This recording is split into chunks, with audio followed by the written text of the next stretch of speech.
L'homme est malade parce qu'il est mal construit. Il faut se décider à le mettre à nu pour lui gâter cet animal qui ne le mange pas.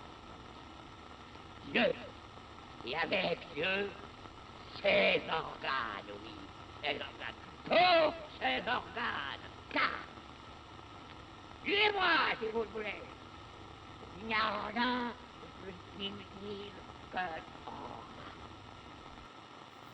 Bom, vamos lá que hoje é sério, hoje mais sério do que nunca. Tô atrasado. Boa tarde, bom dia, boa noite aí, dependendo do horário que você está ouvindo esse podcast. Tô numa fase de transição da minha vida e tô curto-circuitando. E aí uma coisa muito boa de você fazer quando você está no meio de um processo de curto-circuito e de transição é achar um joguinho pra jogar. Eu reinstalei, depois de 1000 anos, nem sabia que meu computador rodava Age of Empires, né? Só pra aprender história. E eu tô fritando, aí eu quase perdi a hora de gravar o podcast, literalmente, porque eu tava jogando. Deixa eu acertar o alarme aqui. Mas fora isso, tem outras coisas fritando na minha cabeça, mas o podcast não pode parar. Então vou acertar o alarme para 20 minutinhos aqui e a gente vai começar a leitura de hoje, sem muita churumela, só essa novidade mesmo. Bom, alcançamos mais de 1000 escutadas, não soma todos os episódios. Libera claque comemorativa. E 80 pessoas seguindo esse podcast, você quer saber assim, nossa, quais são os números do Para Acabar com o Juízo? É mais ou menos isso. Para um negócio que é divulgado mal e porcamente pelo meu Twitter, Instagram e no boca a boca, até que tá legal. Então você que tá ouvindo isso, um guerreirinho aí entre 80 pessoas que seguem esse rolê. Mas você não veio saber números, né? Você não é de exatas, você provavelmente... Ou talvez seja, né? Tem uma galera que é de exatas e... Olha só, acabei de... Não trabalho com isso não. Acabei de receber uma mensagem aqui, ainda tô devagando as coisas, né? Você pode ser de exatas, né? Tem uma galera de exatas que até escuta essa parada aqui, mas provavelmente não. Mas você não veio só ouvir de números, né? Ou até, talvez sim. Umas matemáticas deleuzianas aí da vida. Mas sim do anti-édipo. Então, vamos lá. Hoje eu tô com sangue no zóide e não fazer nada. A gente parou na página 92 aqui da minha versão, na seção, no parágrafo que chama libido como fluxo, né? E eu não lembro o que eles estavam falando. E vamos tentar lembrar interativamente, à medida que a gente vai lendo. A gente está no metade desse primeiro parágrafo, que é um paragrafão, né? Que é um único parágrafo só, mas é um paragrafão. De fato, né? Aqui no meu tem a marcação da página 78 do original, né? De fato, trata-se daquilo que é mais essencial no fenômeno do desejo, a saber, os fluxos qualitativos da libido. Legal, então o que é mais essencial do fenômeno do desejo é saber os fluxos qualitativos da libido, não só quanta libido vai, mas qual a qualidade dessa libido. E a gente vai saber o que é essa qualidade da libido. André Green retomou recentemente em belas páginas esta questão, estabelecendo o quadro de 3 tipos de seções, entre aspas, sendo que os 2 primeiros tipos comportam contraindicações, de modo que apenas o terceiro tipo constitui a seção ideal em análise. André Green, L'Affect, o afeto, de 1970. Segundo tipo 1, viscosidade, resistência de feitio histérico. 2 pontos. A seção é dominada por clima pesado, lento, pantanoso. Os silêncios são de chumbo. O discurso é dominado pela atualidade. É uniforme. É uma narrativa descritiva na qual não divisa uma só remissão ao passado. Desenrola-se segundo um fio contínuo, que não se permite quebra alguma. Os sonhos são declarados. O enigma que é o sonho é aprisionado pela elaboração secundária, que leva o sonho como narração e acontecimento a predominar sobre o sonho como trabalho sobre pensamentos. Transferência enviscada. Então, o primeiro tipo de libido, né? Ou seja, a primeira forma de conexão das máquinas desejantes. Então, o primeiro é viscoso, resistência de feitio histérico, segundo o André Green, eles estão relatando isso aqui, né? Ou seja, um trabalho da qualidade da conexão libidinal, né? Interessante. Do como que a libido se conecta. Segundo o tipo 2, liquidez, resistência de feitio obsessivo. 2 pontos, entre aspas, vai o André Green. A seção é aqui dominada por uma extrema mobilidade de representações de toda espécie. Falatório solto, rápido, quase torrencial, por onde passa tudo. O paciente poderia perfeitamente dizer o contrário do que diz, sem que a situação analítica se modificasse fundamentalmente. Nada disso tem grandes consequências, pois a análise desliza sobre o divã como a água nas penas de um pato, que é bem engordurado, para quem não sabe. Não há penetração alguma no inconsciente e nem a transferência é amarrada. Nesse caso, a transferência é volátil. Então são os quadros, né, de troca do set analítico entre o paciente e o analista, analisando o analista. E essa já é uma segunda qualidade de libido, a saber, liquidez, resistência de feitio obsessivo. Então, por fim, resta então apenas o tipo 3, cujas características definem uma boa análise, com o boa está em itálico. 2 pontos. O paciente, aí aspas para o André Green, fala para constituir o processo de uma cadeia significante. Engraçado, tá? Acho que tem um erro aqui. Fala para constituir o processo de uma cadeia de significantes. Isso mesmo. A significação não está presa ao significado, para o qual remete cada um dos significantes anunciados, mas é constituída pelo processo, pela sutura, pela concatenação dos elementos encadeados. Toda interpretação fornecida pelo paciente, entre parênteses, pode ser tomada como um já significado que espera pela sua significação. Por isso, a interpretação é sempre retrospectiva, assim como a significação é percebida. Então era isso que isto queria dizer. Fecha aspas, citação da André Green. Muito interessante, muito bacana. Não sei como é que vocês pegam isso aí na dimensão de análise. Não sei se vocês já participaram de uma análise, seja como analista, seja como analisandes. Mas é bem interessante esse lugar da elaboração desse efeito, né, de associação livre. E depois a gente vai tentar estender para outro lugar que não o divã, que não o set analítico. Mas que você está contando, relatando, muitas vezes as pessoas chegam e vão falar, né? Ou a gente mesmo chega e fala, minha semana foi assim, assim, assado, e começa a relatar as coisas, é muito relatório, né? Como colocado na resistência obsessiva. Muitas vezes a pessoa vai chegar lá e vai ser sorumbática, vai ser lacônica, não vai falar nada, né? A libido de uma viscosidade terrível, assim, que quase que desafia a si mesmo e ao analista também, né? Mas, por outro lado, tem uma certa forma de libido, um terceiro tipo, que é a boa análise, onde você fala, simplesmente você está lá, você percebe que é um espaço de fala, e no que você fala e se percebe envolvido por essa fala, é como se você liberasse um movimento de elaboração, de percepção, de entendimento das coisas, e a interpretação viria depois, não importa tanto, não há um julgamento, né? O interessante é isso, não há um julgamento nem seu, nem a percepção do julgamento do analista, que te impeça de simplesmente falar o que lhe vem à cabeça a respeito de qualquer coisa, inclusive coisas terrenas, do tipo brigas com pai, com mãe, com irmã, com as instituições, com namorado, enfim. Mas como isso num fluxo em que há um desprendimento da pessoa, por assim eu tô tendo, da sua pessoa, né, da nossa pessoa, é que você pode falar e se escutar a si, não escutar a um eu, mas escutar a si. E aí depois de falado, isso ganha um significado, né? Isso ganha uma interpretação. Agora rolou um Christian Dunkerzinho.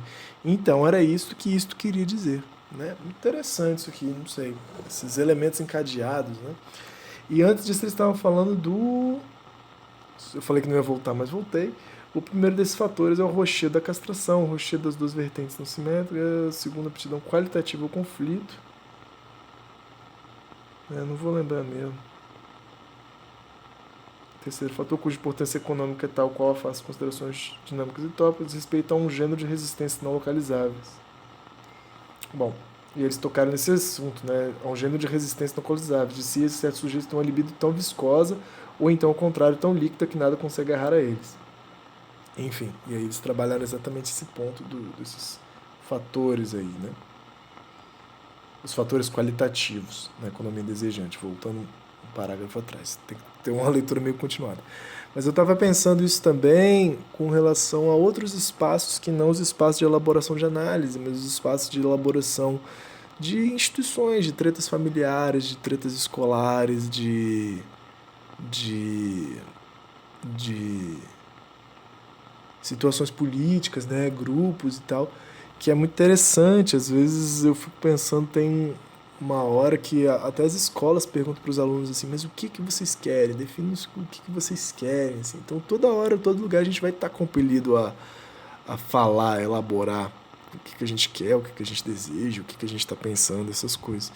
E como não cair nessas artimanhas de uma fala que se restringe ao encadeamento que vai batendo uma certa burocracia nos espaços limitados de grupo, nos espaços de impotência, de culpa, não sei, tô viajando aqui.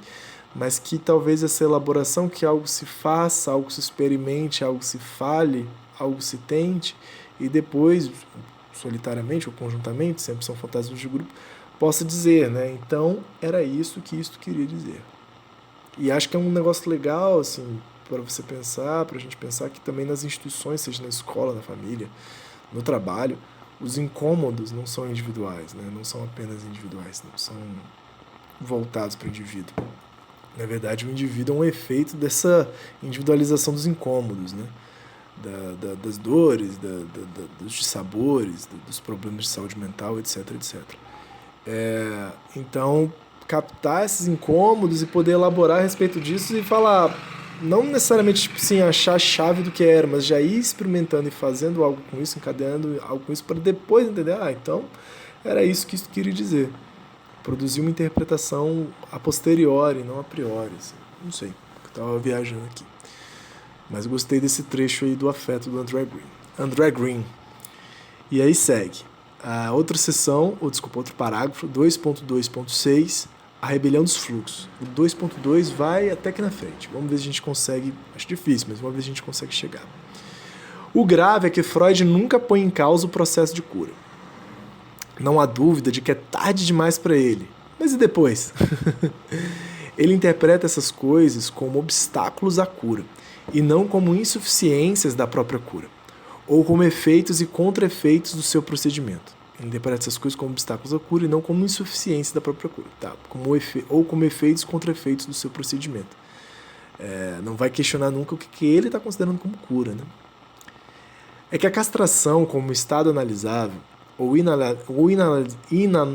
inanalisável, como um rochedo último, é sobretudo o efeito da castração, como ato psicanalítico.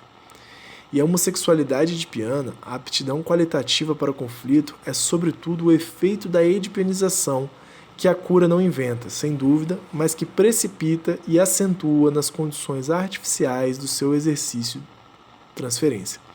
Então aqui está um negócio bem complicado, eles estão discutindo psicanálise one-on-one aqui, bem, não one-on-one não, mas mais avançado, mas mano a mano aqui, face a face. E eles estão sacando os pressupostos da cura no Freud, dentro daquele texto, né, o Análise Terminável e Interminável que a gente falou no encontro passado, em torno dessas três questões, né, da castração, a cura ser uma indicação da castração, de uma consciência, de um se dar conta de uma certa impotência, de uma aptidão qualitativa para o conflito entre homossexualidade e heterossexualidade, e depois vai falar de uma certa resistência, né, da viscosidade libidinal, da qualidade libidinal. Mas eles estão falando aqui que isso que o Freud aponta como cura, né, como aspectos, fatores que vão embarrear a cura para o processo freudiano de psicanálise, na verdade é a própria psicanálise que colocou essas porra lá. Então é meio fita de Moebius, assim, meio Ouroboros lá, aquela cobra que copa o próprio rabo, assim. Então a psicanálise se vê bloqueada de curar algo, sendo que ela mesmo botou essa treta toda. O sujeito só tinha umas treta psíquica lá, e a psicanálise botou esses problemas de castração, de conflito, de libido. Aí, por fim, né, o terceiro aspecto. Inversamente, quando fluxos de libido resistem à prática da cura, isso se deve menos a uma resistência do eu do que ao inverso, do que ao imenso clamor de toda a produção desejante. Já sabíamos que o perverso não se deixa facilmente edipianizar. E por que o faria, se ele inventou outras territorialidades, ainda mais artificiais e mais lunares que as de Édipo? Então, o perverso é aquele que não entra... É um problemão aí para a psicanálise, né? Tendo os neuróticos, aqueles que obedecem à lei e sofrem com essa obediência, os psicóticos, grosso modo, aqueles que não entram na lei de alguma maneira, não fazem parte desse jogo da palavra e da lei, e o perverso, aquele que transgride, né? criando por Deleuze e Guattari certos paraísos artificiais, né? Territorialidades mais artificiais ainda, né? Os fetiches, fetichizados. Mas o tempo todo depois eles vão ficar rebatendo, assim, que Édipo é o fetiche da psicanálise, né? É a territorialidade artificial onde a psicanálise vai tentar levar todo mundo. Mas a pergunta é, né? Por que o perverso ia cair nessa armadilha de Édipo se ele consegue inventar outros artifícios muito mais loucos? Aí aqui eles continuam. Sabíamos que o esquizo não é edipianizável porque está fora de toda a territorialidade, porque levou seus fluxos até o deserto. Mas o que sobra da teoria psicanalítica, quando aprendemos que, entre aspas, resistências de feitio histérico obsessivo dão testemunho da qualidade anedipiana dos fluxos de desejo na própria terra de Édipo. Então, o que fazer, né? Quando até a libido histérica e obsessiva, segundo o André Green, dão indicativos que não estão dando conta de ser edipenizados, né? E é o que a economia qualitativa mostra. Fluxos gotejam, passam através do triângulo, separam-lhe os vértices. O selo edipiano não cola nesses fluxos, como não cola na geleia ou na água. Contra as paredes do triângulo, em direção ao fora, eles exercem a irresistível pressão da lava ou o invencível gotejamento da água. Muito bonito, muito poético, né? Mas não adianta, você pode ser o mais neurótico que for, você também não cabe em Édipo, a gente não cabe em Édipo, então o que fazer com isso? Essa é a questão. Há sempre um fluxo que goteja ou arrebenta em direção ao fora, em direção ao social, em direção à política. Pergunta-se quais são as boas condições da cura. Essa é a pergunta, né? Um fluxo se deixa carimbar por Édipo. Objetos parciais que se deixam subsumir sob um objeto completo, ainda que ausente, fala de castração.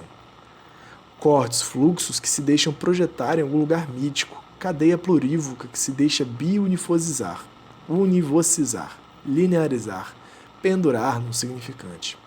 Um inconsciente que se deixa exprimir, sínteses conectivas que se deixam tomar por um uso global e específico, sínteses disjuntivas que se deixam apanhar num uso exclusivo, limitativo, sínteses conjuntivas que se deixam prender num uso pessoal e segregativo. Pois o que significa, entre aspas, então era isso que isto queria dizer. Cara, aí aqui eles deram um show aqui de esquizoanalistês, né, bem gatarriniano louco, né? Eu acho que aqui eles estão sendo meio irônicos, né? Perguntas, quais são as condições de boa cura? E aí eles vão usando todos os conceitinhos que estão em itálico aqui, que eles estão trazendo. O que acontece com os fluxos? Os fluxos vão deixar ser carimbados por Édipo. Tudo que se conecta com você tem que ter a ver com papai e com mamãe. Objetos parciais, outro em itálico, que se deixam subsumir sobre o objeto completo, ainda que ausente. Falo da castração. Cara, isso aqui parece muito anotações do Guattari que a galera deixou inteira aqui, né? Mas é isso que a gente estava pensando. Os objetos parciais, que não são só parciais porque eles são partes, né? Mas porque eles têm parcialidade, eles têm certo interesse. Qual é o fluxo, né, do movimento da sua mão? O objeto parcial mão, que tem uma agenda própria, que não tem nada a ver com o pé, com a cabeça, muito menos com você por inteiro. Eu acho que é interessante a gente pensar o corpo sem órgãos também desse sentido, né? E é bonito isso na terapia corporal, como às vezes a pessoa está falando, mas o pé está fazendo outra coisa, o dedo está fazendo outra coisa, e se você dá a voz àquilo ali, faz uma elaboração daquilo, também daquele objeto parcial, você pode sacar outros interesses, outras agendas, outras parcialidades. Mas aqui o que eles estão falando de um ideal de boa cura para a psicanálise, né? Eles estão sacaneando, seria que todos os objetos parciais respondessem a mesma voz, né? Depois eles vão falar no rostidade, agora eu lembrei o tique, que aparece no rosto, né? A piscada, a boca que sequela, assim, é a linha de fuga dentro do rosto, aquilo que não escapa essa totalidade da pessoa. E é terrível, né? A gente fica muito envergonhado dessas coisas. Da perna que treme, que bambeia, do peru que não sobe na hora de transar, da vagina que não lubrifica, da cabeça que não funciona na hora da prova. E são objetos parciais, têm sua agenda própria. E é uma boa cura corrigir isso tudo, né? Vamos botar isso tudo no lugar para respeitar uma pessoinha, você. Bom, esse exemplo eu gostei. Outro conceito. Mesmo que esse objeto total ele seja ausente, né? Eu falo da castração, por exemplo. Aí outro conceito dele, cortes fluxos. O que vai acontecer com eles na boa análise da boa cura, né, psicanalítica? Que se deixam projetar em um lugar mítico. Cadeias plurívocas que se deixam biunivocizar, linearizar, pendurar num significante.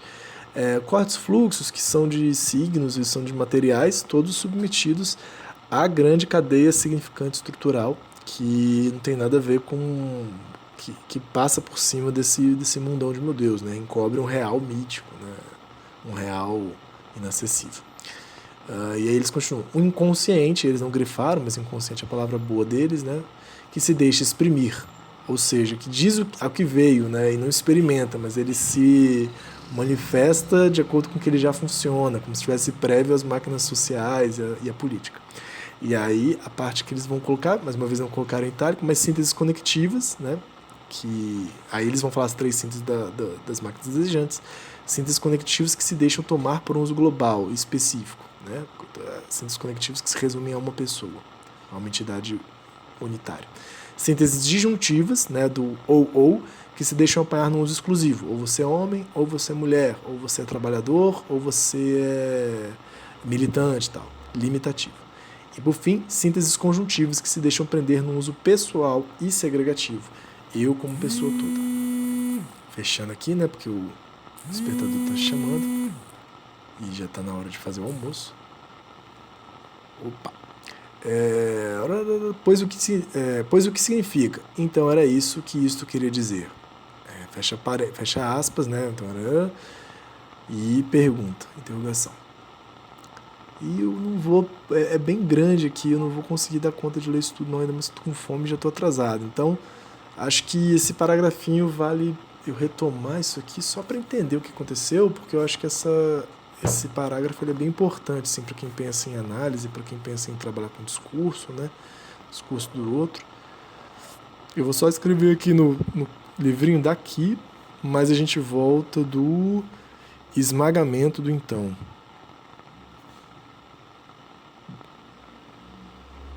E aí a gente vai daqui e semana que vem já está na sessão 3. Que bom. Um forte abraço a todos e todas. Quem quiser jogar Age of Empires me chama aí e até a próxima.